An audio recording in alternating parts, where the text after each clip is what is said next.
कार्यक्रम कार्यक्रम करना है तो औपचारिक रहना ही पड़ता है। मंच की एक रीति होती है, संबोधन की एक रीति होती है। परंतु वास्तव में मैं कोई बाहर से यहाँ आया ऐसी बात तो है नहीं। पहले भी आते रहा हूँ और यहाँ बैठे सब लोगों का विकास भारती के विकास में योगदान है। किसी का प्रत्यक्ष है, किसी का दूर से। अभी हमारी बैठक हुई, तो बैठक में कई प्रकार की चर्चा होती है।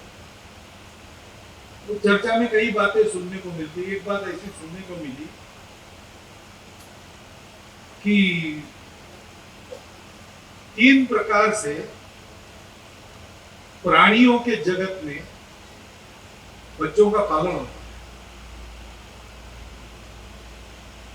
है। एक मुर्गी जैसा,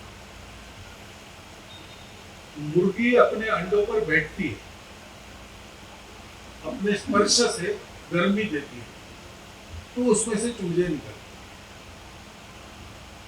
तो प्रत्यक्ष कुछ करते हुए, जुड़ते हुए, जैसे आप यहाँ के बहुतांश लोग कर रहे हैं, प्रकल्प चला रहे, निधि संकलन कर रहे, आना जाना संचालन सब में प्रत्यक्ष सहभागी। दूसरा होता है कि ऐसे बच्चों को एक जगह रखा है, मछली पानी में अंडे देती है, उनका एक पुंज बनकर कहीं छुपा देती है या कहीं लटका देती है, और वो पानी में घूमते रहती है, लेकिन बार बार आके उसको देख लेती है। तो दृष्टि से, तो आप में से अनेक लोग ऐसे होंगे, ये काम होना चाहिए ऐसा लगता है, प्रत्यक्ष जाके अपना समय देके नहीं कर रहे, लेकिन बीच बीच में आते हैं, उत्साह बढ़ाते हैं, लगे हाथ कुछ मदद करनी है कर देते हैं। और कछुए के बच्चे कहीं अंडे वो किनारे पर रेत में छुपा के रखते हैं, वो कछुआ पानी में तैरता रहता है, लेकिन उसको याद रहती है हमेशा, और उस याद के कारण भी उन अंडों का विकास होता है। जैसे स्पर्श से, दृष्टि से अथवा केवल स्मरण से बच्चों का विकास करने की रीति प्राणी जगत में है। जैसे हमारा भी ये प्रकल्प चलता है, तो उसके आप लोग तो प्रत्यक्ष स्पर्श से उसको बढ़ाने वाले लोग, ऐसे भी लोग हैं यहाँ कि जो बीच बीच में देखते हैं, और हमारे जैसे लोग भी हैं जो कभी कभार आते हैं। पिछले बार मैं आया था, वो शायद 94 वगैरह ऐसा था, एक बार बीच में आया था, लेकिन थोड़ी देर, तो कई वर्ष हो गए, 12 वर्ष तो हो ही गए। एक तप ऐसा जिसको कहते हैं, 12 साल में आदमी पूरा बदल जाता है अंदर से, ऐसा जीव शास्त्र कहता है। एक एक उसकी कोशिका बदल जाती है, लेकिन आदमी बदल जाते हैं, लेकिन उनके काम नहीं बदलते। तो घूमते घामते 12 साल में एक बार सब कुछ बदला है, फिर भी वही है। ऐसी स्थिति में देखने को आते हैं। तो अशोक जी ने कहा कि आपके आने से उत्साह मिलता है। मिलता है कि नहीं मुझे पता नहीं, लेकिन अगर उतना ही हम कर सकते हैं तो करने में क्या हर्ज है। लेकिन एक बात मुझे अब तक समझ में नहीं आई कहीं भी, कि ऐसा 12 साल में एक बार आकर केवल स्मरण करते हैं, तो वास्तव में तो जो प्रत्यक्ष हाथ से काम कर रहे हैं उनको यहाँ बैठ के बोलना चाहिए, हमको वहां बैठ के सुनना चाहिए। लेकिन कार्यक्रम की रीति ऐसी होती है कि ऐसे लोगों को यहाँ बैठकर उनसे बुलवाते हैं, तो करने वाले को सुना। वास्तव में जैसे आपने कहा कि हमारे आने से उत्साह मिलता है, जैसे हमको भी आपको देखकर उत्साह मिलता है।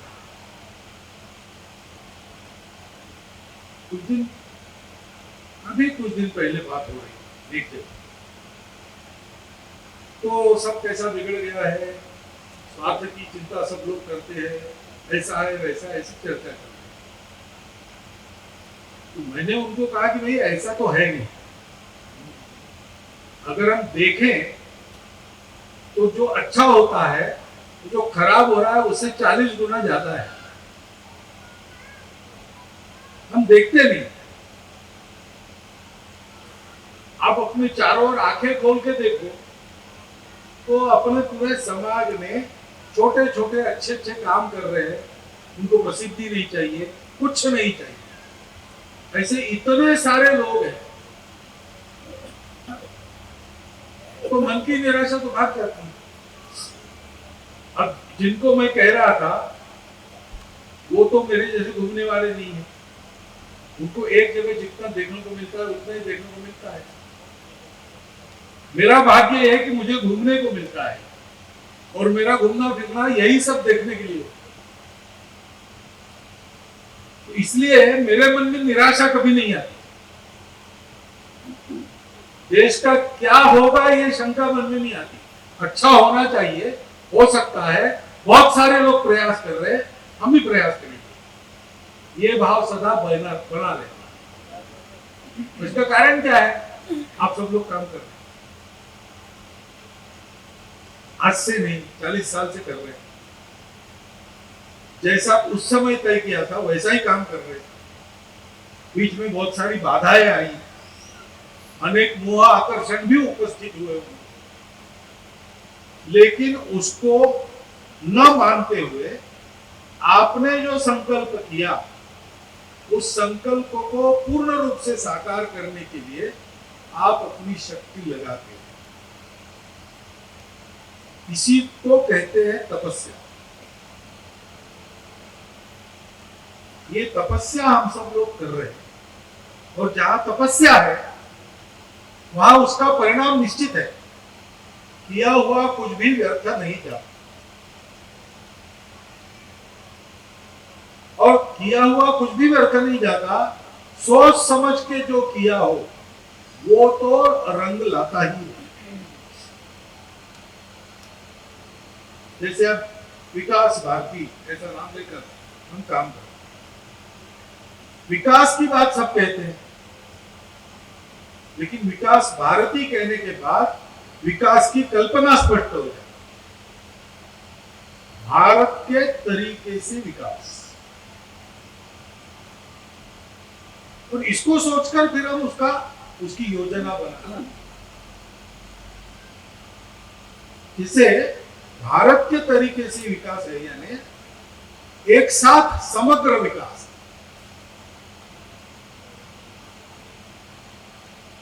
विकास में जिसका विकास होना है उसका जो मूल स्वरूप है वो तो कायम रहना चाहिए ना। मूल उसका स्वभाव है, उसको अवसर मिलना चाहिए। कभी कभी सर्कस आती है, देखने के लिए हम जाते हैं, शहरों में आती है, तंबू लगाकर उसमें उनके पास जानवर होते, उनके खेल कराते हैं। तो उसमें हाथी फुटबॉल खेलता है, बंदर साइकिल चलाते, शेर और बकरी एक साथ खाना खाते। हम पैसा देकर टिकट निकालकर उसको देखने जाते, लेकिन कोई हमसे कहे कि हाथी का तो बड़ा विकास हो गया, बंदर का तो बड़ा विकास, उनका विकास ये नहीं है। ये मनुष्य फुटबॉल खेलना सीख गया, अच्छी तरह फुटबॉल किया, खेला, अपनी टीम को जिताया, देश के लिए मेडल लाया, मनुष्य का विकास है। लेकिन बंदर साइकिल चलाए, हाथी फुटबॉल खेले, उनका विकास नहीं। वो तो जंगल के पशु है, उनका एक स्वभाव है, तो प्रकृति ने उनको दिया है, उनकी वो प्रकृति है, यानी स्वभाव है, उसमें वो आगे जाएंगे तो उनका विकास है। शेर बकरी के साथ खाना खाए तो शेर अहिंसक बन गया, ये प्राकृतिक नहीं है। शेर तो वही लोग है हमारे एक पूरे भारत में एक है, भारत में बाकी सब अलग अलग है, सबकी पूजाएं बहुत अलग अलग है। अपने यहाँ कहते हैं कि 33 करोड़ देवी देवता और नए नए आते रहते,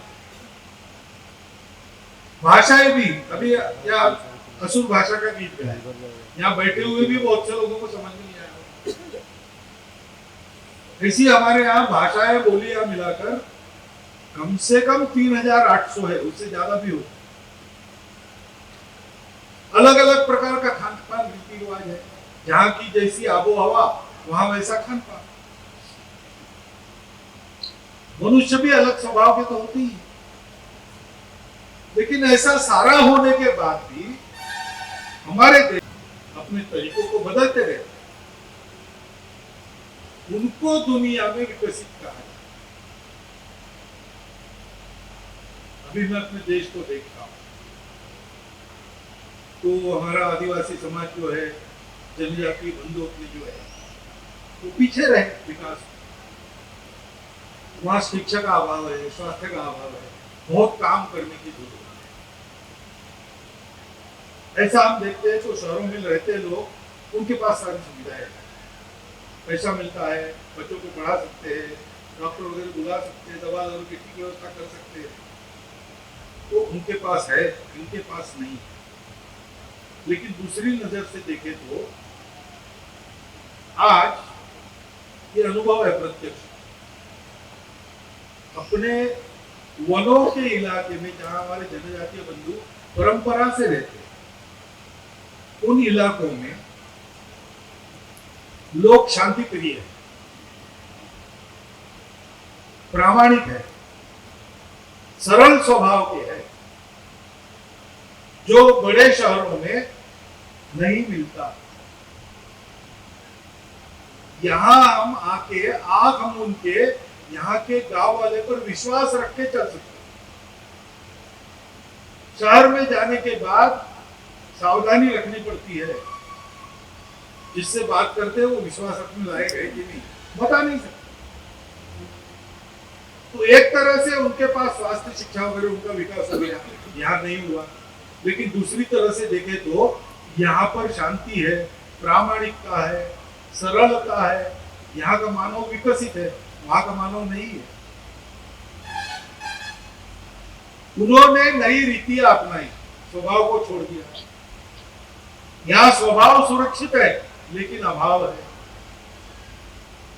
तो जिनके पास प्रभाव है उन्होंने अभाव दूर करने के लिए काम किया,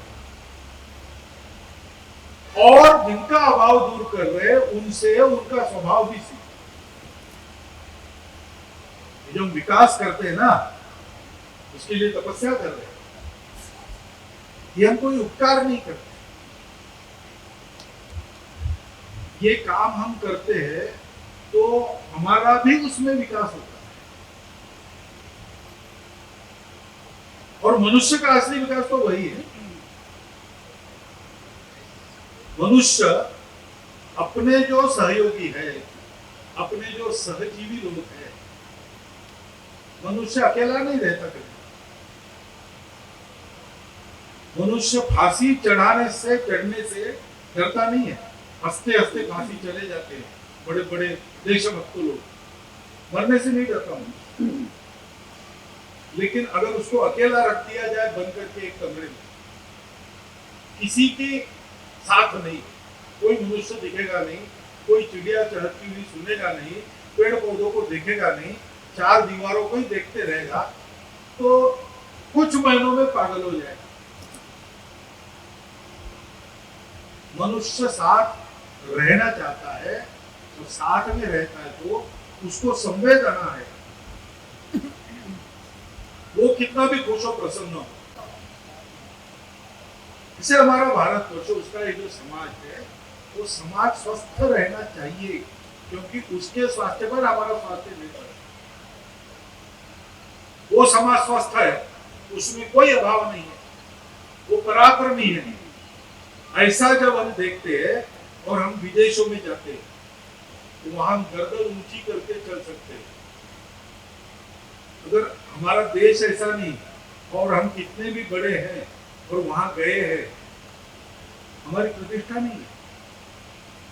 ऐसा कहते हैं कविवर्य रविंद्रनाथ ठाकुर, गीतांजलि जिनकी नोबेल पारितोषिक जिनको मिला, वो जापान में गए और वहां की यूनिवर्सिटी में उनका एक भाषण रखा।